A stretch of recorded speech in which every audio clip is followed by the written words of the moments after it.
Hello Mark, this is Tim, Zhang Tingjia. The student ID number is S04410006, and I'm a junior major in English department. Now I'm going to record the TED Talk speech. The speech title is Pay Attention to Penguins, and the speaker is Boersma. I want to talk about penguins today, but first I want to start by saying that we need a new operating system for the oceans and for the earth. When I came to the Galapagos 40 years ago, there were 3,000 people that lived in the Galapagos. Now there are over 30,000. There were 2 jeeps on Santa Cruz. Now, there are around 1,000 trucks and buses and cars there. So the fundamental problems that we face are overconsumption and too many people. It's the same problems in the Galapagos, except, obviously, it's worse here, in some ways than other places, because we've only doubled in the population of the Earth since the 1960s, a little more than double. But we have 6.7 billion people in the world, and we all like to consume. And one of the major problems that we have is our operating system is not giving us the proper feedback. We are not paying the true environmental costs of our actions. And when I came at age 22 to live on Fernandina, let me just say that I had never camped before. I had never lived alone for any period of time, and I never slept with sea lions snoring next to me all night. But moreover, I'd never lived on an uninhabited island. Punta Espinosa is where I lived for over a year, and we call it uninhabited because there are no people here, no people there, but it's alive with life. It's hardly uninhabited, so a lot has happened in the last 40 years. And what I learned when I came to the Galapagos is the importance of wild places, wild things, certainly wildlife, and the amazing qualities that penguins have. Penguins are real athletes. They can swim 173 kilometers in a day. They can swim at the same speed day and night. That's faster than any Olympic swimmer. I mean, they can do like 7 kilometers an hour and sustain it. But what is really amazing, because of this deepness here, emperor penguins can go down more than 500 meters and they can hold their breath for 23 minutes. Magellanic penguins, the ones that I work on, they can dive to about 90 meters and they can stay down for about 4.6 minutes. Humans without fins, 90 meters, 3.5 minutes, and I doubt anybody in this room could really hold their breath for 3.5 minutes. You have to train to be able to do that. So penguins are amazing athletes. The other thing is I've never met anybody that really doesn't say that they like penguins. They're comical. They walk upright. And of course, they're diligent. And more importantly, they are well dressed. So they have all the criteria that people normally lack. But scientifically, they are amazing because they are sentinels. They tell us about our world in a lot of different ways, and particularly the ocean. This is a picture of Galapagos penguin that's on the front of the little zodiac here in the Galapagos. And that's what I came to study. I thought I was going to study the social behavior of Galapagos penguins, but you already know penguins are rare. These are the rarest penguins in the world, and why I thought I was going to be able to do that, I don't know, but the population has changed dramatically, since I was first here. When I counted penguins for the first time and tried to do a census, we just counted all the individual beaks that we could around all these islands. We counted around 2,000, so I don't know how many penguins there really are. But I know I can count 2,000. If you go and do it now, the national parks count about 500. So we have a quarter of the penguins that we did 40 years ago. And this is true of most of our living systems. And we have less than we had before, and most of them are in very steep decline. And I want to just show you a little bit about why. Brain. That's a penguin bearing to tell you that it's important to pay attention to penguins. Most important of all, I didn't know what that was the first time I heard it. And you can imagine sleeping on Fernandina. Your first night there and you hear it's lonesome. Painful cold. I fell in love with penguins, and it certainly has changed the rest of my life. What I found out I was studying is really the difference in how the Galapagos changes, the most extreme variation. You've heard about these El Ninos, but this is the extreme that penguins all over the world have to adapt to.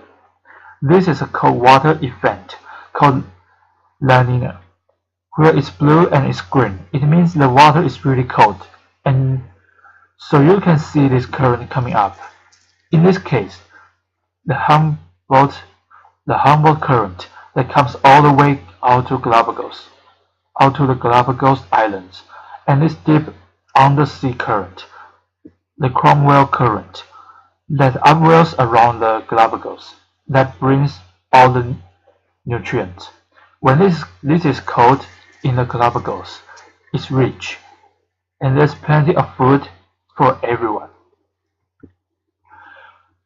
When we have extreme El Nino events, you see all this red, and you see no green out here around the Galapagos. That means that there's no upwelling, and there's basically no food. So it's a real desert for not only for the penguins and the sea lions and the marine iguanas. Things die when there's no food. But we didn't even know that affected the Galapagos when I went to study penguins. And you can imagine being on an island hoping you are going to see penguins, and you are in the middle of the El Nino event, and there are no penguins. They are not breeding. They are not even around. I studied marine iguanas at the point, but this is a global phenomenon. We know that. And if you look along the coast of Argentina, where I work now, at a place called Punta Tombo, the largest Magellanic penguin colony in the world, down here about 44 degrees south latitude. You see that there's great variation here. Some years the cold water goes all the way up to Brazil, and other years, in these La Nina years, it doesn't. So the oceans don't always act together. They act differently. But that is the kind of variation that penguins have to live with, and it's not easy. So when I went to study the Magellanic penguins, I didn't have any problems.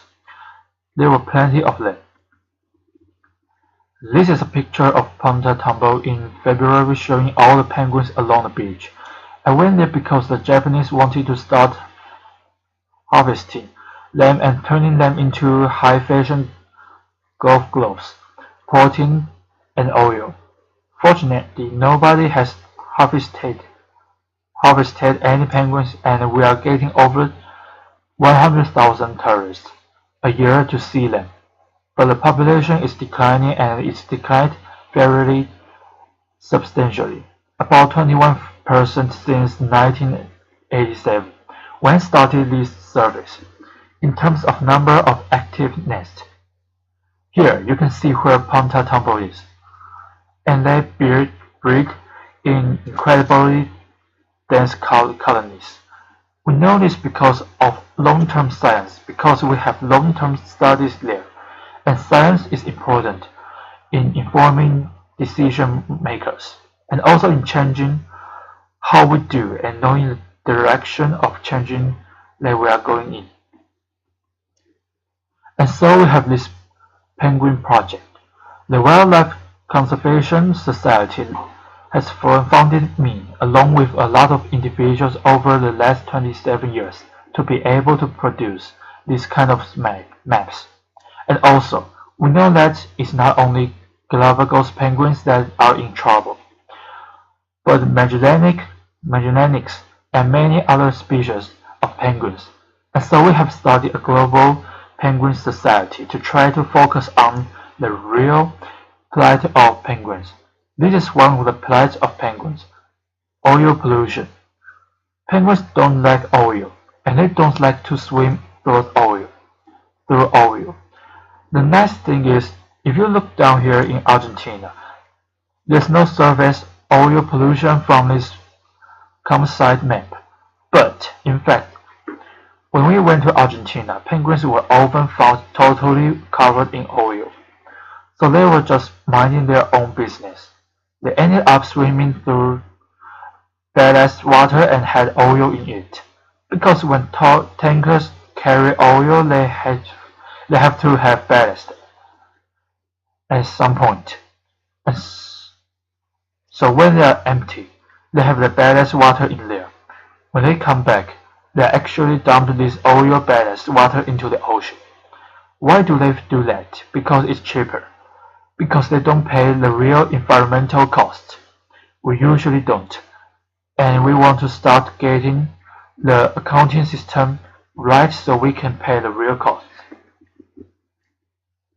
At first, the Argentine government said, "No, there's no way. You can't find oil penguins in Argentina. We have laws, and we can't have illegal dumping. It's against the law." So we ended up spending 9 years convincing the government that there were lots of oil penguins. In some years, like this year, we found more than 80% of the adult penguins dead on the beach were covered in oil. These little blue dots are the fledglings. We do this survey every March, which means that they are only in the environment from January until March. So maybe 3 months at the most that they could get covered in oil. And you can see in some years over 60% of the fledglings were oiled. Eventually, the government listened and, amazingly, they changed their laws. They moved the tanker length 40 kilometers farther offshore, and people are not doing as much illegal dumping. So what we are seeing now is very few penguins are oiled. Why are there even these penguins oiled? Because we've solved the problem in Chubut province, which is like a state in Argentina where Punta is. So that's about 1,000 kilometers of coastline. But we haven't solved the problem in northern Argentina, Uruguay, and Brazil. So now I want to show you that penguins are affected. I'm just going to talk about two things. This is climate change. Now this has really been a fun study because I put satellite tags on the back of these Magellanic penguins. Try to convince donors to give you a couple $1,000 to glue a satellite tag on the back of penguins. But we've been doing this now for more than a decade to learn where they go. We thought we needed a marine protected area for about 30 kilometers, and then we put a satellite tag on the back of the penguin. And what the penguins show us And these are all the little dots from where the penguins' positions were for penguins in incubation in 2003. And what you see in some of these individuals are going 800 kilometers away from their nest. So that means as their mate is sitting on the nest incubating the eggs, the other one is out there foraging. And the longer they have to stay gone, the worse condition the mate is in when the mate comes back. And of course, all of this then is to a vicious cycle, and you can raise a lot of chicks. Here you see in 2003, there are all the dots of where the penguins are. They were raising a little over a half of a chick. Here you can see in 2006, they raised almost 3/4 of a chick per nest. And you can see that they are closer to Ponta Tumble. They are not going as far away. This past year, in 2009, you can see that they are now raising about a fourth of a chick. And some of these individuals are going more than 900 kilometers away from their nest. So it's kind of like you having a job in Chicago. And then you get transferred to St. Louis.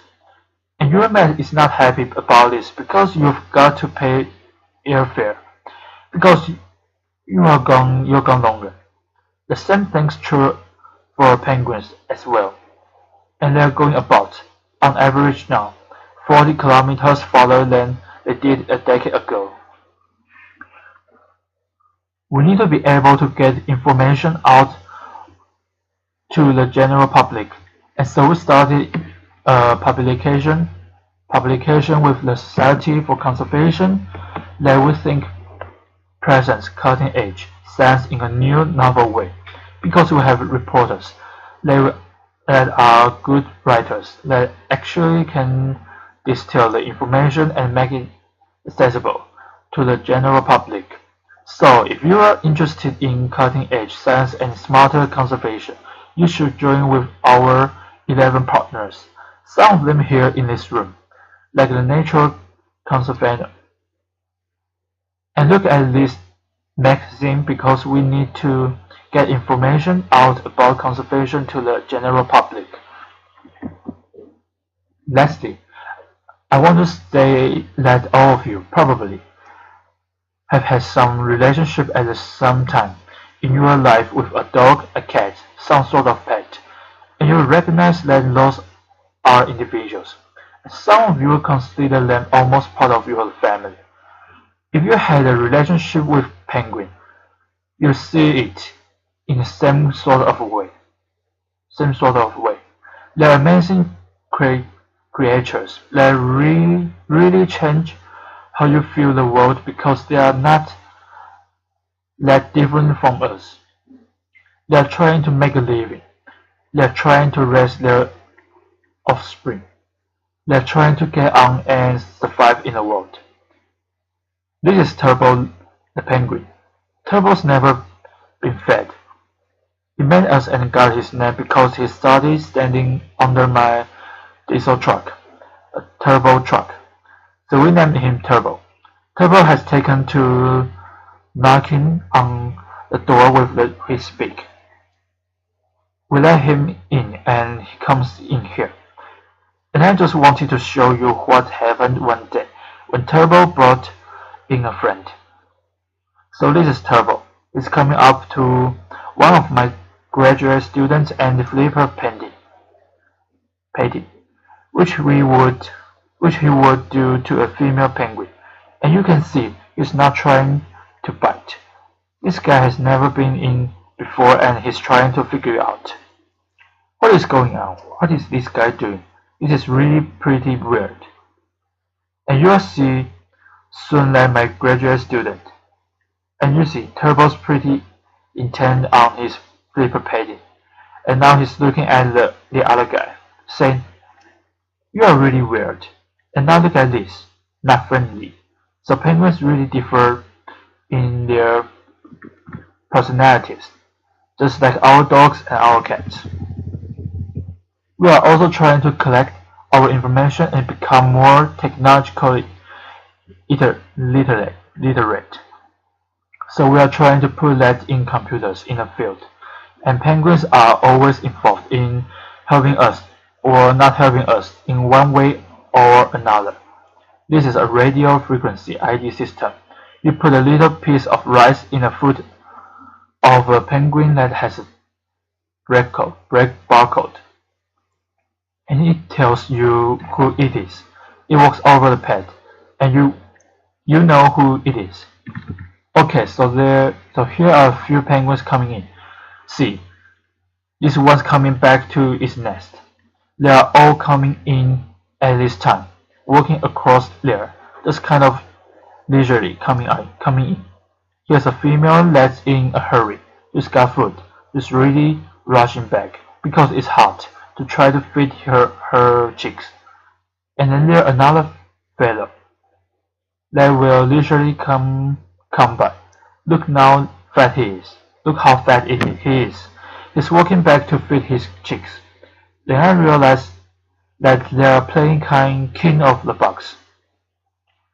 This is my box up here, and this is the system that works.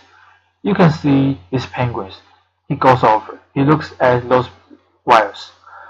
Does not like that wires. He unplugs the wire. We have no data left. So they really are pretty amazing creatures. Okay, most important thing is only you can change yourself, and only you can change the world and make it better for people as well as penguins. So thank you very much. A pause.